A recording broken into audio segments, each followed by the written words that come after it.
جبران خلیل جبران جو ہے یہ ایک عیسائی مصنف تھا عرب لبنان کا، لیکن بہت بڑا ادیب تھا. تو اس کا ایک جملہ ہے، عقل سے روشنی حاصل کرو لیکن جذبے کے تحت حرکت کرو. یعنی عقل سے روشنی حاصل کرو، جانا کدھر ہے، منزل کیا ہے، ہدف کیا ہے، یہ عقل سے طے کرو، یہ جذبات میں طے نہ کرو، یہ تو غلط ہو جائے گا، ڈائریکشن غلط ہو جائے گی. لیکن جب طے کر لیا، عقل سے پہچان لیا، دس از دی آئیڈیل، دس از دی گول، یہ میرا مقصود ہے، اب عقل کو ذرا ایک طرف رکھ دو.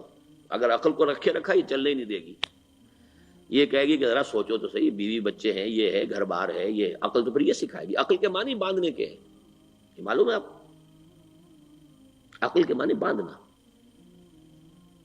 اقال جو یہ عرب لوگ اپنے سر کے اوپر یہ رکھتے ہیں، اقال یہ کیا تھا اصل میں؟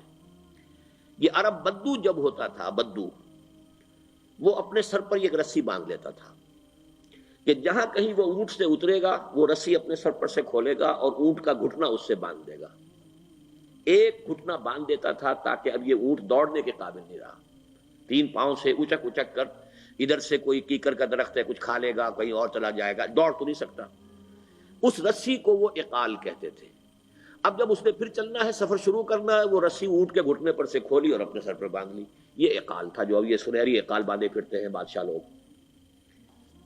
اسی لیے حدیث آتی ہے کہ ایک بدو، ایک عرب باہر سے آئے، اونٹنی کو انہوں نے بغیر باندھے، وہ مسجد نبوی سے باہر حضور نے دیکھا کہ وہ اونٹنی کو انہوں نے باندھا نہیں، اس کا گھٹنا، اور وہ چلے آئے. حضور نے پوچھا کہ تم نے اونٹنی کا گھٹنا کیوں نہیں باندھا؟ انہوں نے عرض کیا کہ میں نے اللہ پر توکل کیا. تو حضور نے فرمایا یہ غلط ہے، اعقلھا ثم توکل، پہلے اس کو باندھ دو پھر توکل کرو. اسباب اور وسائل و ذرائع کا استعمال یہ تم پر لازم ہے، لیکن توکل اس پر نہ کرو، توکل اللہ پر. یہ ہے بیسک جو یعنی بیلنسڈ رائے ہے کہ آپ ایسے بالکل اسباب سے مستغنی ہو جائیں تب بھی غلط بات ہے. آپ do what ever you can do, لیکن یہ کہ اس کے بعد یہ نہ سمجھو کہ میرے اس کرنے سے کچھ ہو جائے گا، یہ میرے وسائل اور ذرائع سے کوئی نتائج نکل آئیں گے، نتیجہ اللہ کے حق میں.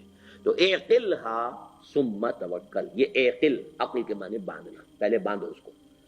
تو اگر چلنے میں تو عقل کو ایک طرف رکھ دو.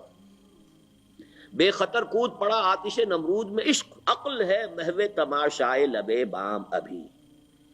عقل تو نہیں اجازت دے سکتی تھی حضرت ابراہیم کو کہ کود جاؤ آگ میں. عقل تو یہ کہتی نا کہ بابا جان خامخواہ دینی ہے، اگر تم اپنے آپ کو بچا لو گے، اس وقت کوئی ہیلا کر لو، کوئی تھوڑا سا نمرود کی خوشامد کر لو، چھوڑ دے تو پھر اس کے بعد توحید کی دعوت دینا. لیکن یہ کہ زندگی ختم ہو گئی تو توحید کی دعوت کون دے گا؟